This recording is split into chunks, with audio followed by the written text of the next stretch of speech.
Fergus goes foreign. Weeks later, Fergus returned from the works to get his brakes checked when he pushed the engine out of the tunnel. He was as good as new, but missed his friends so much. Later, he returned to the sheds that evening with the engines all giving him a very good welcome back. They were all happy to see him. "Welcome back, Fergus," said Frank cheerfully. You were missed so much," said Hero. Fergus smiled. "Thank you for saying that about me," he said confidently. "I am, after all, the pride of the cement works." "Indeed you are," said Rheneas happily. "We're happy you came back. You were very brave pushing that engine out of the tunnel while he was trying to escape." "I was," said Fergus. "That may be true. After my brakes were checked, I was relieved I haven't broken down. But now I'm in fine order and good working order," he said. Fergus smiled happily. As he and the other engines laughed, they told jokes and laughed together, and they went happily to sleep. The next morning, Fergus was shunting some express coaches for an engine to take to the mainland. The coaches themselves were for the passengers to aboard on to the mainland. Fergus immediately shunted the coaches in at the station where the passengers were waiting, and he steamed off. But while he was waiting to be on duty at the cement works, Fergus saw the same engine who he pushed out of the tunnel. When he saw him second time, he was not happy. "Hello, Fergus," said the engine. We're pleased to see you again," he said. Fergus snapped. "What are you doing in our railway?" he demanded. "And what do you want from me?" "Nothing much," said the engine. "I was happy to—" "I don't want to hear about it," snapped Fergus. Now be off and carry on with your passengers," he said. He was so cross that he decided to puff out of the station. The engine felt sad when he realised Fergus wasn't being friendly to him. The guard blew his whistle and he steamed sadly out of the station.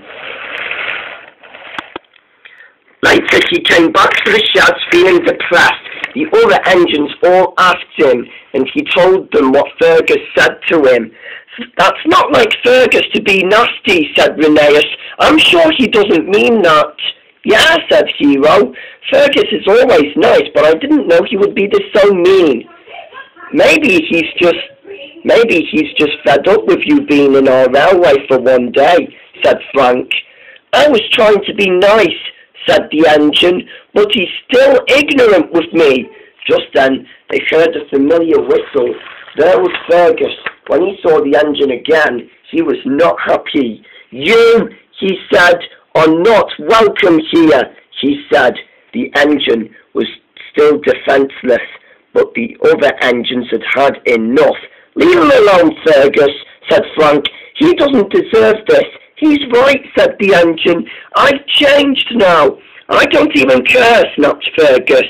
He had never forgiven the engine for trying to break his brakes while he was still pushing him out of the way. Just then, however, Fergus was so annoyed that he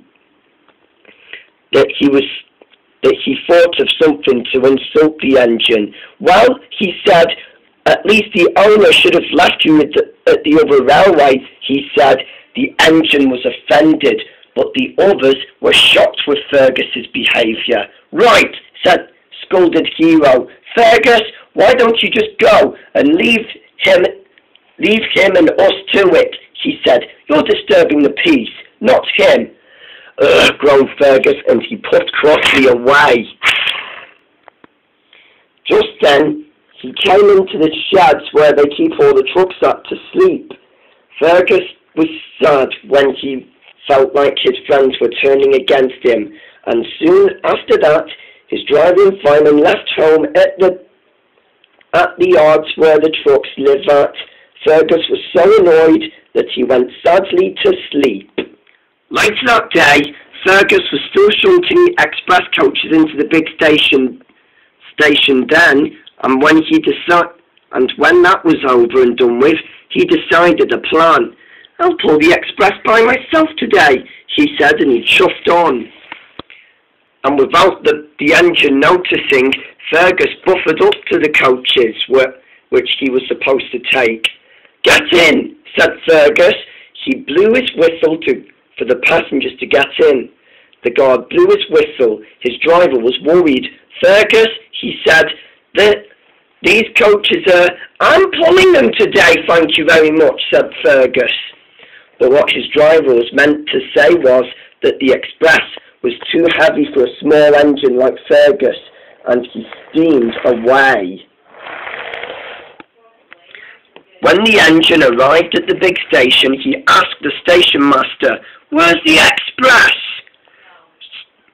"Fergus has taken it today," he said, "so that you won't take it."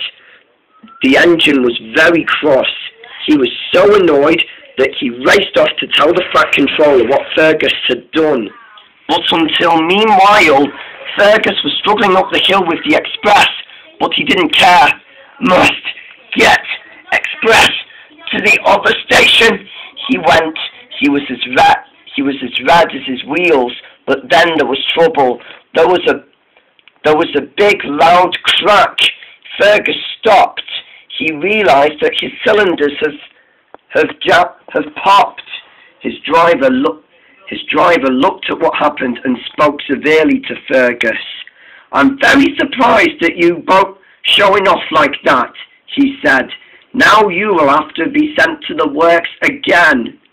Fergus blushed with embarrassment, but not for long. After admitting that it was his fault, the engine puffed in. When he saw the express, he spoke severely to Fergus. "You," he said, "I didn't even deserve this," he said. But Fergus didn't say a word. "But don't worry," said the engine, "I'll still help you."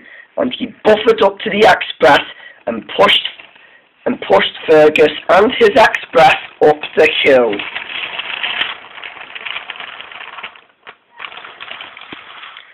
The two tried so hard, but they had to carry on. Until at last they reached the big station.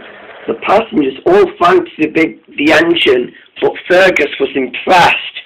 Then he owed the engine an apology. "I'm sorry about the way I treated you," he said. "I wasn't really my friendly self this week," he said. "That's all right," replied the engine. "No one is always perfect, but you really need to go to the works." "Exactly," said Fergus. With that, the two engines remained friends, and friends they'll always be. And as for Fergus, the engine was right. His cylinders were broken after all, but Fergus wouldn't mind going to the works again. But he was still going to miss his old life at the cement works.